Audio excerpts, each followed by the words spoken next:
Graça e a paz do Senhor Jesus Cristo sejam com todos nesta noite, amém? É um prazer estar aqui com os irmãos, neste culto de doutrina, a qual nós temos aqui a oportunidade para falarmos da palavra de Deus, para meditarmos, para juntos nós estarmos aqui crescendo na graça e no conhecimento do nosso Senhor e Salvador Jesus Cristo. Sem delongas, eu convido a todos para abrirem suas Bíblias, num texto muito conhecido, que é o texto de 1 Coríntios, lá no capítulo 12, e como hoje é um culto de doutrina, nós estaremos trazendo não uma palavra propriamente devocional, mas uma palavra de ensino, e eu peço a sua atenção para o que nós queremos repassar nesta noite para todos. Cremos que Deus vai estar tocando no seu coração, e que aquilo que nós vamos aqui meditarmos juntos vai ser de grande serventia para a sua vida espiritual. 1 Coríntios capítulo 12, do versículo 1 até o versículo 11, diz o seguinte: a respeito dos dons espirituais, não quero, irmãos, que sejais ignorantes. Sabeis que, ainda quando gentios, éreis induzidos e levados para os ídolos do mundo, portanto, aos ídolos mudos. Portanto, vos declaro que ninguém, falando pelo Espírito de Deus, pode dizer, maldito seja Jesus. E ninguém pode dizer, Jesus é o Senhor, a não ser pelo Espírito Santo. Há diversidade de dons, mas o Espírito é o mesmo. Há diversidade de ministérios, mas o Senhor é o mesmo. Há diversidade de realizações, mas é o mesmo Deus quem realiza tudo em todos. Mas a manifestação do Espírito é dada a cada um para o benefício comum, porque a um é dada pelo Espírito a palavra da sabedoria, a outro, pelo mesmo Espírito, a palavra do conhecimento, a outro, pelo mesmo Espírito, é dada a fé, a outro, pelo mesmo Espírito, os dons de curar, a outro, a realização de milagres, a outro, a profecia, a outro, o dom de discernir espíritos, a outro, a variedade de línguas, e a outro, a interpretação de línguas. Mas um só Espírito realiza todas essas coisas, distribuindo-as individualmente, conforme deseja. Amém, amados? Quando olhamos para a realidade da nossa igreja, e principalmente numa perspectiva pentecostal, ficamos perplexos com o que tem acontecido nos nossos dias. Inclusive, é assunto que é levantado, inclusive em estudos, já em seminários e em faculdades, o que vou falar. O que tem acontecido? Uma metamorfose dentro do movimento pentecostal. De um lado, pentecostais que não creem mais nos dons, que não creem mais no batismo com o Espírito Santo, que são levados, de alguma forma, por uma visão mecânica da fé, totalmente distinta do nosso pensamento pentecostal. Um outro grupo que tem crescido desde a década de 90 para cá, que é o movimento do reteté, ou o movimento neopentecostal também, porque esse movimento tem se aliado ao pensamento neopentecostal, que na verdade tem de alguma forma brincado com esse assunto que é tão importante para nós que somos pentecostais. Na verdade, havendo uma distorção, havendo uma certa falta de até respeito com os dons espirituais. Por isso que tem aparecido o dom do riso, o dom do caicai, o dom do sono. Inventaram foi tudo. Tem o tipo de sapateado mágico, estão inventando de ungir até feijão. O negócio está sério.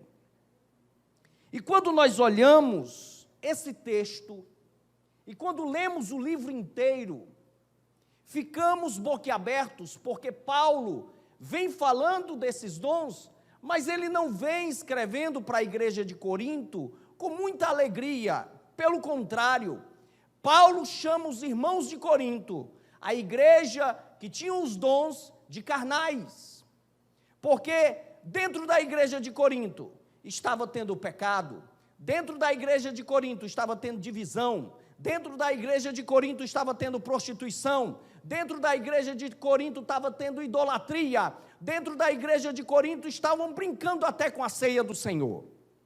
Algo sério. Por isso que Paulo chama a atenção, e se você prestar atenção, o primeiro versículo ele já começa dizendo: não sejais ignorantes, por causa da ignorância que estava havendo dentro da igreja de Corinto. E quando nós pegamos a igreja de Corinto e comparamos com a realidade dos nossos dias, das nossas igrejas, podemos equiparar, porque em muitas igrejas podem ter movimento, mas o pecado está dentro. Em muitas igrejas pode ter zoado e barulho, mas está faltando unção verdadeira. Em muitas igrejas pode haver tanta coisa, mas está faltando a transformação feita pelo Espírito Santo na vida real do crente. Por isso, nesta noite, evitando extremos, como eu acabei de apresentar, nós queremos enfatizar a importância dessas doutrinas, da atualidade dos dons, da doutrina da atualidade dos dons, para nós que somos pentecostais. Afinal de contas, o batismo com o Espírito Santo e a contemporaneidade dos dons é marca de que nós somos pentecostais, porque nós cremos que Jesus ainda batiza com o Espírito Santo, nós cremos ainda na fusão do Espírito Santo, nós cremos no poder de Deus sobre as nossas vidas, nós cremos nos dons espirituais, mas não aceitamos as meninices no nosso meio. Dessa forma, para que tenhamos uma igreja com uma identidade pentecostal e ao mesmo tempo saudável, é necessário que nós entendamos que os dons do Espírito Santo são instrumentos divinos para o benefício comum da igreja. Os dons são instrumentos divinos para o benefício de todos nós, não para que alguém apareça, não para o benefício de uma pessoa, não para a mistificação de alguém, não para a mistificação de objetos, não para movimentos que são estranhos, mas para o benefício real de toda a igreja. Portanto, para que nós compreendamos isso, entendamos primeiro o que são os dons espirituais. Usando o texto, e quem quiser ficar com a Bíblia aberta, vai com certeza enxergar isso no texto que eu estou lendo. Quando nós, antes de adentrar o texto, é importante, porque a Bíblia apresenta cerca de 21, 22 tipos de dons. A Bíblia apresenta isso. Mas, na nossa perspectiva pentecostal, nós classificamos esses dons, como a Bíblia apresenta, de formas distintas. Existem dons de ações práticas, como você vai ver lá em Romanos, capítulo 12, versículo 6 até o versículo 8. Lá vai apresentar, por exemplo, a pessoa que exercita misericórdia, a pessoa que é o socorro, a pessoa que ela preside, que são dons relacionados a em que Deus apenas potencializa a habilidade que alguém já tem, uma habilidade inata, e o Espírito Santo potencializa. Existem dons vocacionais, por exemplo, quando nós olhamos lá em Efésios, capítulo 4, versículo 10 e 11, em que são apresentados ali 5 dons. Há um debate se é 4 ou 5, eu não vou entrar nesse debate, mas ali são dons vocacionais, está falando de uma vocação, de uma chamada ministerial. E isso é distinto dos dons que são apresentados aqui em 1 Coríntios, capítulo 12. Porque esses dons que são apresentados aqui em 1 Coríntios, capítulo 12, eles têm uma característica distinta pelo texto. Eles dão-nos a entender alguns termos que nos vão dar essa grandeza desses dons. No verso 4, o termo que é utilizado, que esses dons são do Espírito, no termo grego, pneumático, ou seja, oriundos do Espírito, são espirituais. Segundo, no verso 5, fala de ministérios, eles são carismáticos também, porque eles são distintos da área da salvação, e eles são carismáticos porque eles são dons, são dádivas dadas por Deus. E o verso 6 e 7 vão ser apresentados aqui o termo grego phaneroses, que é relacionado à manifestação.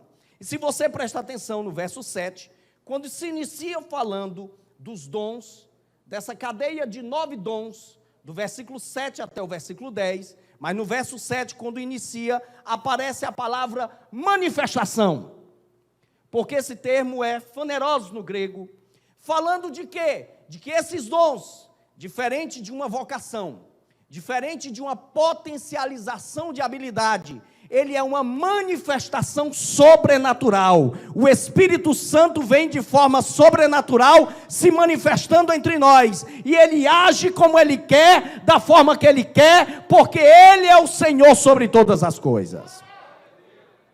E é interessante, segundo, como ele distribui, ele realiza, verso 11, no material de vocês, na Bíblia, diz o seguinte: mas um só Espírito opera, realiza, depende da sua tradução, mas não importa, esses dons são operações sobrenaturais do Espírito Santo. Logo, eu não posso dizer, eu tenho os 9 dons, os dons não são seus, o Espírito Santo opera, como Ele quer, em quem Ele quer, quando Ele quer. Porque se o dom fosse meu, eu não adoecia. Se eu tivesse o dom de cura, eu me curava.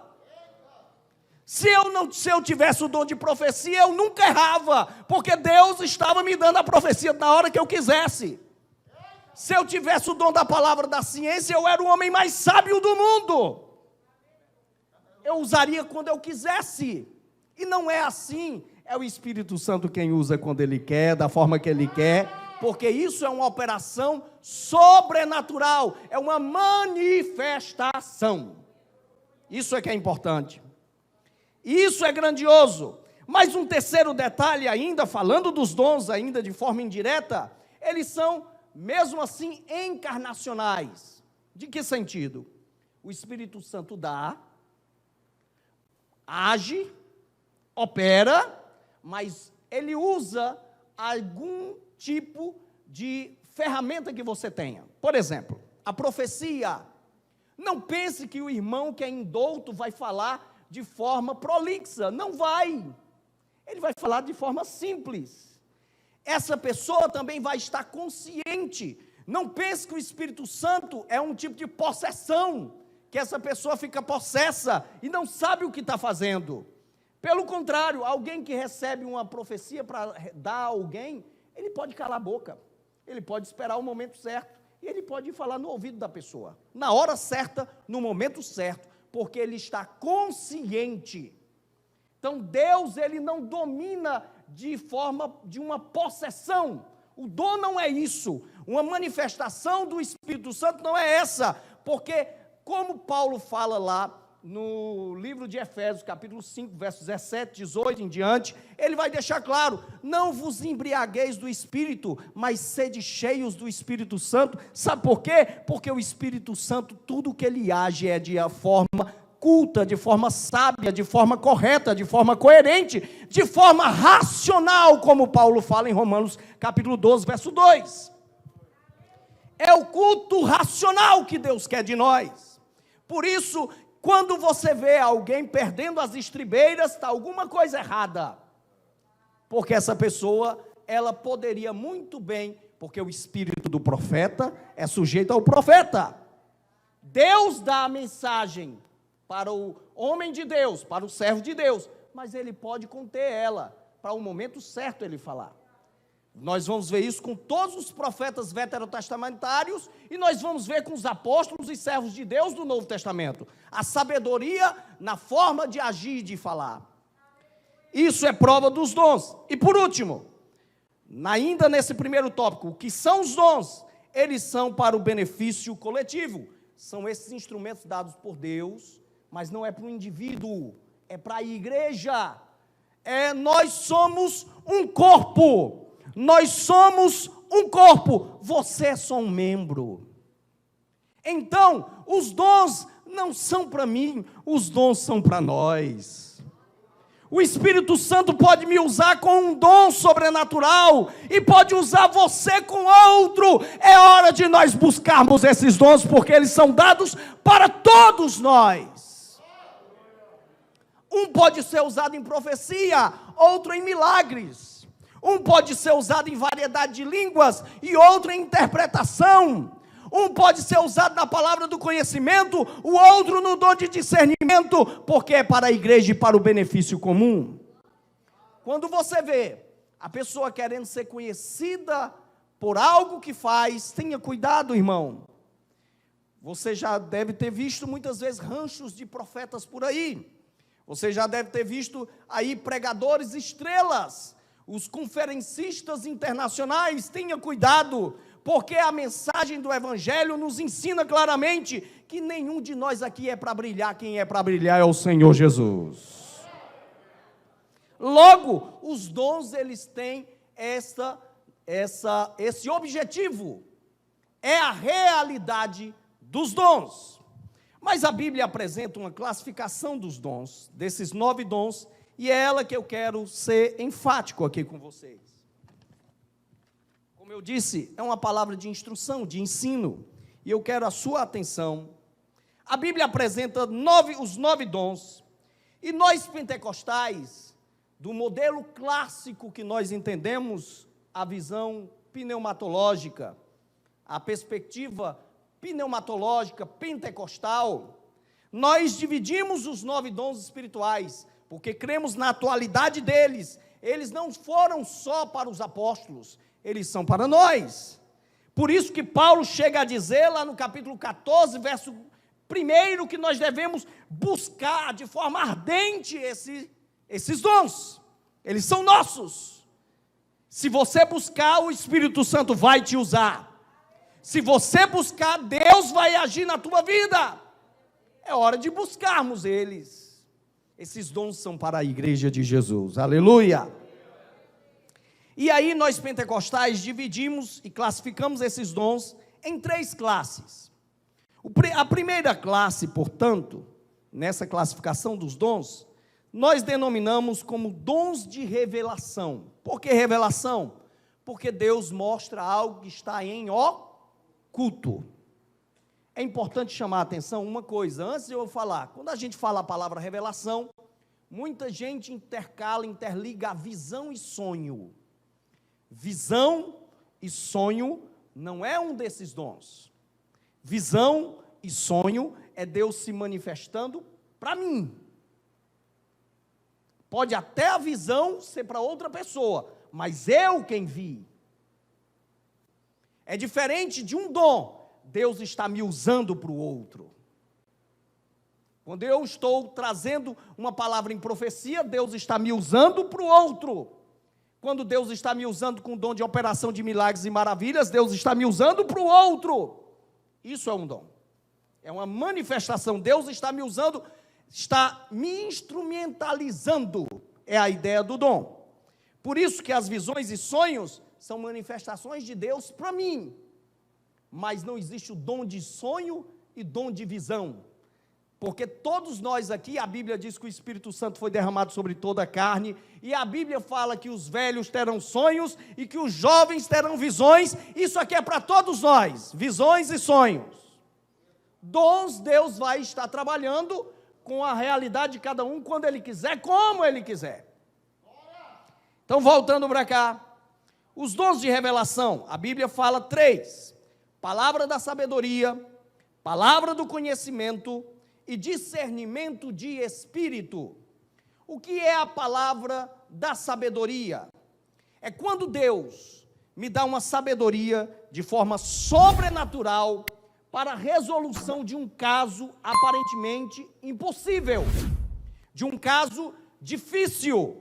Quando essa sabedoria excede os meus conhecimentos humanos, quando essa sabedoria é uma sabedoria pacificadora, que traz soluções, que destrói barreiras. É uma sabedoria sobrenatural. No Antigo Testamento, claro que a operação do Espírito Santo no Antigo Testamento era distinta, era em porções, e era dada apenas para alguns indivíduos, mas nós vamos ver essa sabedoria na vida de Salomão. Salomão tinha uma sabedoria que vinha de onde? Do alto, de Deus, e ele soluciona, por exemplo, aquele caso das duas mulheres com as duas crianças, e a forma que ele soluciona é uma forma sobrenatural. Você vai ver no Antigo Testamento alguém com uma sabedoria sobrenatural dessa? Poucas vezes.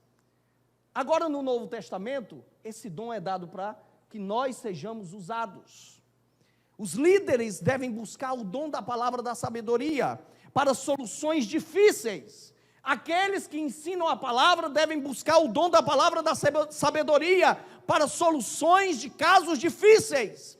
E nós vamos ver um homem que era simples, que não tinha nada, mas ele foi usado com o dom da palavra da sabedoria, como Estevão. Lá em Atos dos Apóstolos, capítulo 6, verso 10, a Bíblia diz que os fariseus e saduceus ficaram irritados, porque ele tinha uma sabedoria que vinha do alto, ele rebatia tudo o que eles diziam, era uma sabedoria que estava vindo de Deus.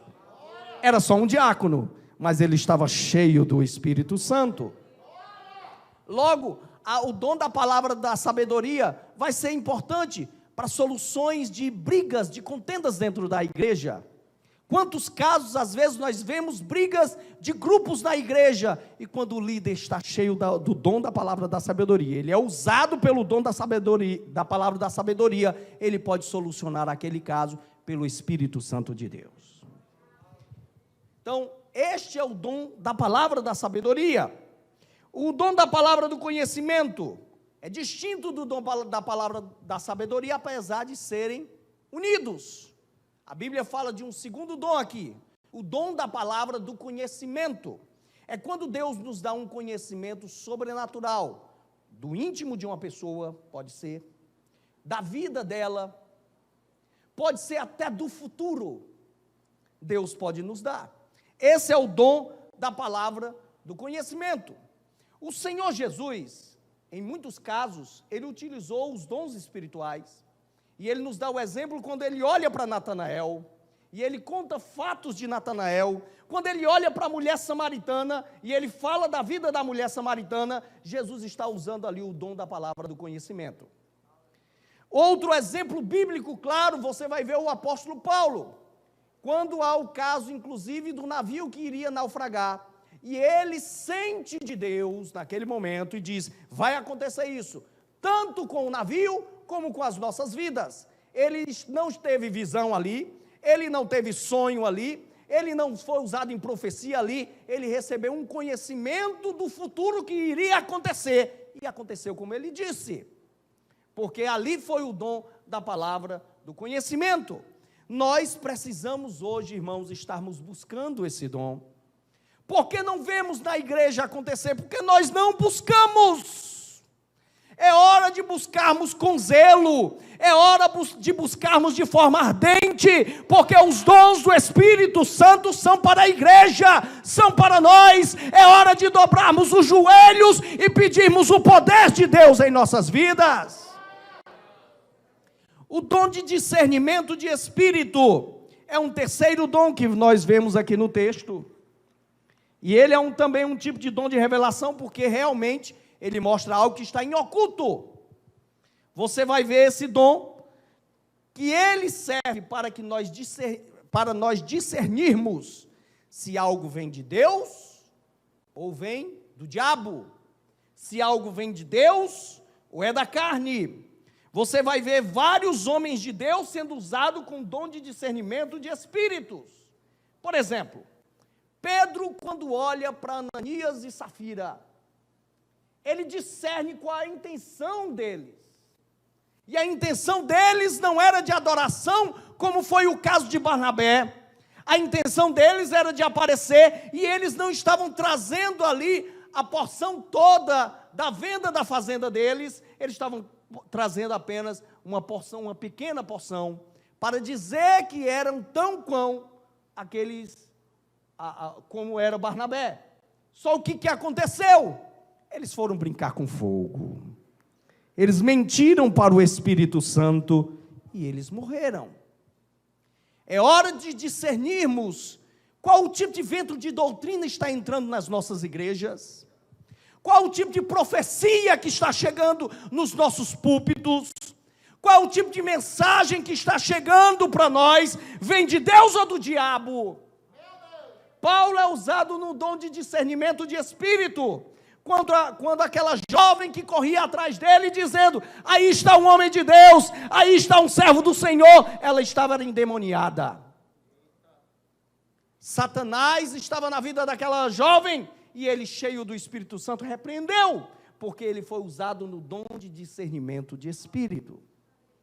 Nós temos que ter cuidado, irmãos, porque às vezes o elogio que chega para nós pode não vir de Deus.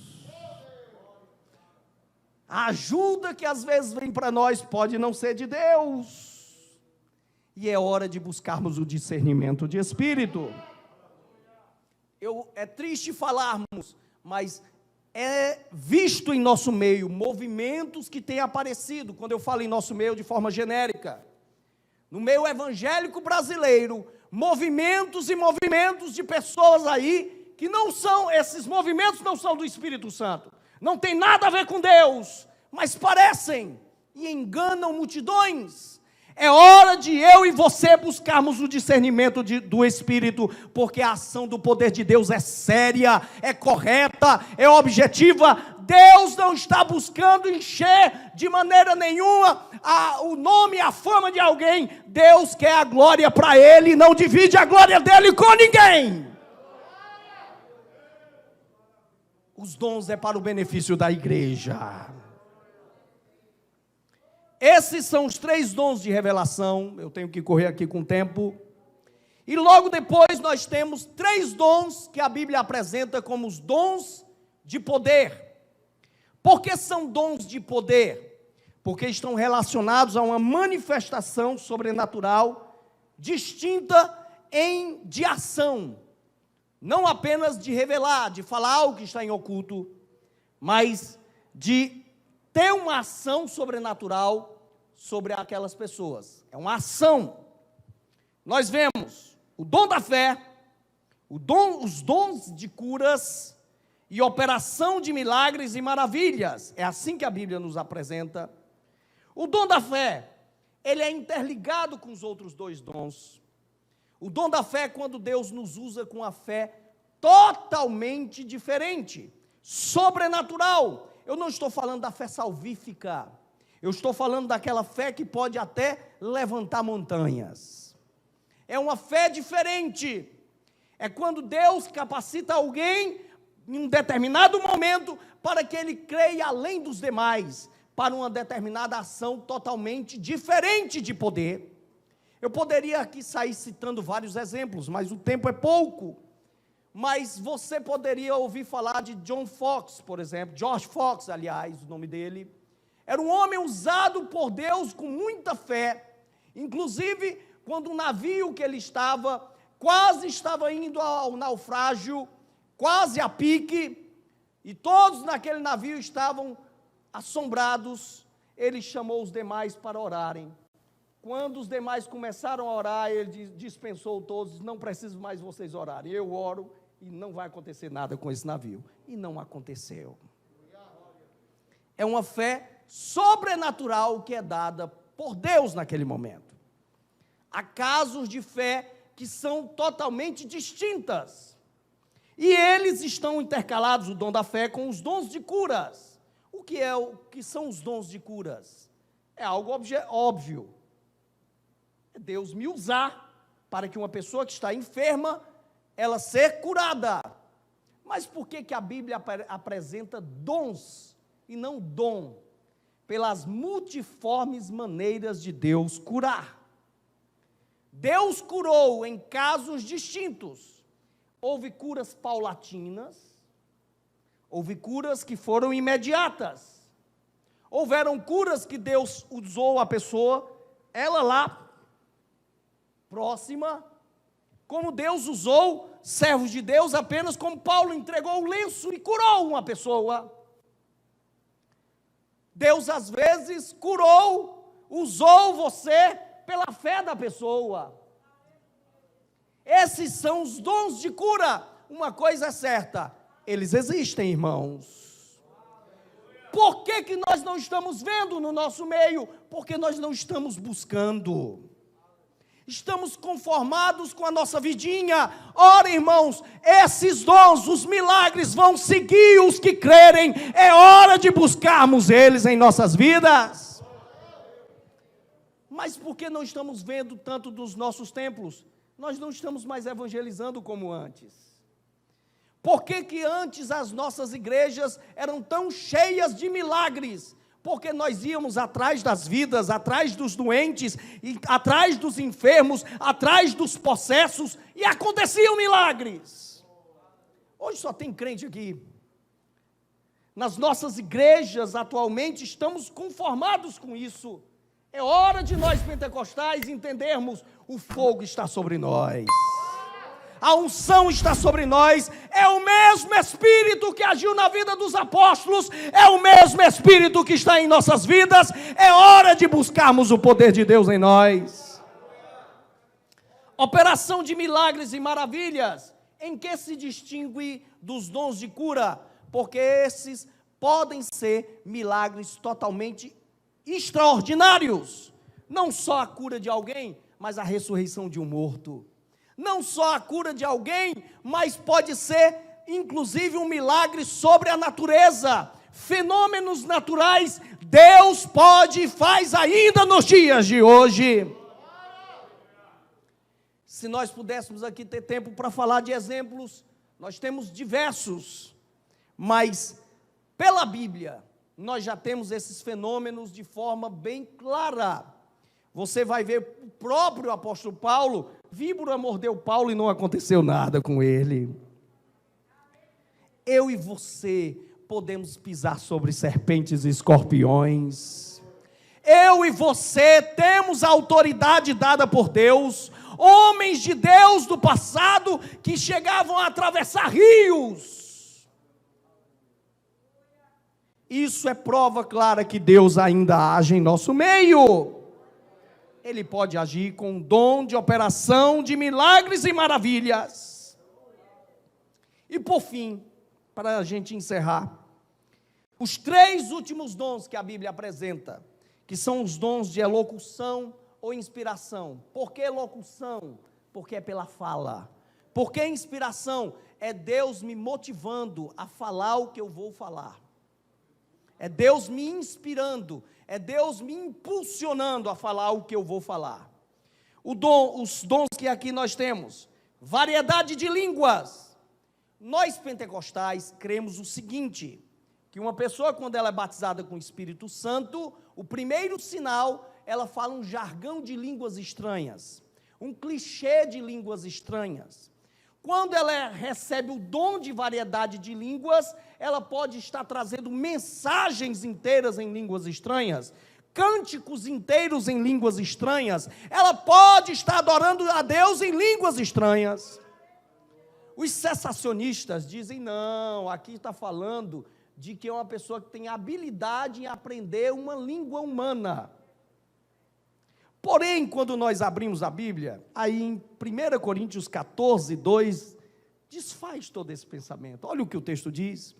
Pois quem fala em línguas, não fala aos homens, mas com Deus, porque ninguém o entende, mas pelo Espírito fala mistérios. Está no texto, não sou eu que estou dizendo, foi Paulo. Não dá para dizer que são línguas de homens, não dá para dizer que é a xenolália, aqui é uma ação sobrenatural sobre o homem. Agora, Paulo faz questão de enfatizar, durante todo o capítulo 12, e quando ele chega no 14 principalmente, a importância de nós entendermos, a ênfase que ele dá, para que quando alguém for usado no dom de variedade de línguas, possa outra pessoa ser usada no dom de interpretação de línguas. No capítulo 14, verso 13, ele deixa claro isso. Porque aquele que fala uma língua, ore para que a possa interpretar. É interessante. Se aqui fosse uma língua humana, essa pessoa ia estudar para poder interpretar. Mas como é uma língua totalmente desconhecida, ela tem que orar, porque é mistério de Deus, só Deus é quem revela. Irmãos, nós pentecostais valorizamos as línguas estranhas, amém. É sinal de que fomos batizados com o Espírito Santo, mas é hora de entendermos que Deus pode usar com um dom de variedade, mas a importância maior é que quando essas línguas são interpretadas, para que a nossa mente entenda o que elas querem dizer. Por que não estamos mais vendo isso no nosso meio? Quantas vezes eu vi pessoas cantando em línguas estranhas e outra interpretando para a igreja? Quantas vezes já vimos pessoas que foram muitas vezes usadas no dom de variedade de línguas com uma mensagem para a igreja e outra com dom de interpretação foi usada interpretando a mensagem para a igreja? É hora de buscarmos isso. É para nós, é para a igreja de Jesus. Deus ainda fala conosco, Deus ainda fala pelas línguas, Deus ainda interpreta para nós. É o mesmo Espírito Santo que fala para as nossas vidas. E Paulo enfatiza no capítulo 14, que melhor que muito falar em línguas, é alguém ser usado em profecia. E a profecia é quando Deus me impulsiona, me impele, me inspira uma mensagem para que eu seja porta-voz para alguém. Ou seja, Deus está me usando com um dom de profecia para falar uma mensagem para alguém. Mas como eu já expliquei, eu não estou possesso naquele momento. Eu já vi gente dizendo, na hora que termina a profecia, eis que vos deixo a paz e a minha paz vos dou, porque vou para o meu Pai. Não, irmão, não existe isso. Não existe isso. O Espírito Santo lhe impele as palavras que você deve dizer. E se Deus quer que você fale para João, para José, para o pastor Afonso, não precisa você sair sapateando na igreja, falando em línguas, dando salto no ar e voadora para chegar e falar no ouvido dele. Você poderia só terminar o culto, procurar o pastor Afonso e falar a profecia para ele. Você tem, o teu espírito é sujeito a você. O Espírito de Deus já deu a mensagem para você. Você agora procure a pessoa a quem Deus mandou você profetizar. Se for para a igreja, seja educado. Chega para o pastor Osíris e diz: pastor, Deus me deu uma mensagem, eu posso dizer para a igreja? Se o pastor Osíris lhe der a oportunidade, você pode trazer a mensagem para a igreja.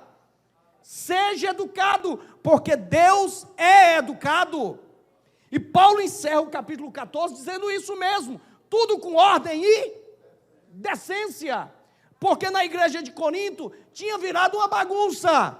Estava o pessoal pensando que era como os oráculos lá dos deuses mudos, achando que era aquela confusão. E aí Paulo deixa claro, não é assim, a adoração de Deus é um culto racional. A profecia, portanto, é para exortar, consolar e edificar. Cuidado com profecia de casamento, irmão, pelo amor de Deus. Profecia de namoro, cuidado, irmão, profecia de chave. O pessoal por aí deram tanta chave, nunca a chave serviu para nada. Mas voltando para cá, é algo sério. A profecia é para exortar, consolar e edificar. Deus pode até falar de coisas futuras, pode, mas o objetivo maior é de exortar, consolar e edificar. E a profecia deve ser julgada. Sabe por quê? Porque nós não podemos achar que ela é perfeita, porque ali tem um ser humano falando. Ela deve ser julgada através das Escrituras e julgada por outros 2 servos de Deus, porque se ela é de Deus, tem um fator, ela vai se cumprir. Se ela é de Deus, ela vai se cumprir. Se ela não se cumpriu, ela não é de Deus. E um perigo, irmãos, no Antigo Testamento, quem chegasse dizendo, assim diz o Senhor, e a profecia não se cumprisse, a pedra vinha em cima dele. Era morto. Porque nos nossos dias está tanta confusão? 95% das profecias não são de Deus. São invencionices. Não precisa você aparecer, a honra e a glória pertencem ao Senhor. Deixe Ele falar quando Ele quiser. Quando a Bíblia ainda utiliza o termo profeta, Paulo utiliza no capítulo 14, não está falando de a pessoa ser como um profeta do Antigo Testamento. Ou é o dom de profeta que aparece lá em Efésios capítulo 4, verso 11. Não tem nada a ver com isso. Porque o dom de profecia, Deus pode usar todos nós aqui. A vocação de profeta é outra coisa, que é o exortador. E não está falando propriamente apenas de eu falar em profecia. Porque hoje o Espírito está derramado sobre todos nós aqui, e todos nós podemos ser usados no dom de profecia. Porque senão, tinha também o dom de intérprete, lá em Efésios 4 e 11. Não existe o dom de intérprete, e o texto apresenta intérprete também. Então é complicado pessoas acharem que alguém que fala em profecia é o profeta. Não, irmãos. Todo servo de Deus é um profeta, porque todos nós somos porta-vozes do Espírito Santo de Deus. Todos nós somos cheios do Espírito Santo, e a maior profeta do mundo é a igreja de Jesus, porque ela é que é a pregoeira verdadeira do Evangelho. E a maior profecia de todas é essa daqui. Ah, mas eu tenho que ir para a casa de fulano. Não, irmão, vá ler a Bíblia e vá dobrar o seu joelho. E eu digo uma coisa, na minha vida inteira, eu só recebi para mim 2 ou 3 profecias que eu sei que era de Deus. Eu vou dar esse exemplo para eu encerrar. E por que eu sei que era de Deus? Porque Deus já tinha falado para mim antes. O que a pessoa veio, e outra, eu não estava na igreja, eu não era o pregador oficial do culto, eu não era nada disso. A pessoa foi na porta da minha casa, falou no meu ouvido e foi-se embora, e eu nunca vi mais quem era. Nós temos que entender uma coisa, nós temos que entender que profecia é algo que deve ser julgado. Tenha cuidado, irmãos, com as profecias que existem por aí, porque a maior profecia é a pregação da palavra de Deus, é o Evangelho de Jesus, é Ele que salva, é Ele que liberta, é Ele que vai levar você para o céu, é a mensagem de Cristo. Agora, profecia existe, ela é poderosa, é Deus agindo, usando a boca de alguém, é sim, é só você crer e Deus vai usar a sua vida. E você, pare de ter sede demais, de correr atrás de profetas por aí, das profetadas por aí. Uma certa vez, para eu encerrar aqui, eu já ultrapassei 6 minutos, mas eu quero só deixar claro, uma certa vez eu estava pregando, fui visitar um novo convertido, e ele era um novo convertido, entre aspas, era um desviado que tinha voltado para a igreja. Nós fomos ajudar ele, e nesse dia eu trouxe uma palavra para ele. Quando fui orar, Deus me usou em profecia para ele. Amém. Ele gostou muito, Deus usou, amém. Um mês depois eu fui visitar esse homem, e eu trouxe uma palavra boa da palavra de Deus, terminei, fiz uma oração. Quando eu dei as costas, que estou saindo, ele pega no meu braço, pastor, e a profecia? Não é assim, irmãos. É o Espírito Santo que dá na hora que Ele quer, como Ele quer e quando Ele quer. Hoje pode ser o pastor Osíris profetizando, e amanhã pode ser o novo convertido da porta. Deus usa quando Ele quer, porque a honra, a glória pertencem somente a Deus. E nós que somos pentecostais, cremos nos dons do Espírito Santo, cremos na ação poderosa que acontece nos nossos dias. Dobre o teu joelho no teu quarto e comece a pedir a Deus essas coisas, porque Deus vai te encher, Deus vai te usar, Deus vai fazer maravilhas na tua vida. Pare de ser preguiçoso. Esses dons é para a igreja, é para o crescimento dela, é para que nós mostremos para o mundo que Deus anda conosco. Que Deus em Cristo vos abençoe.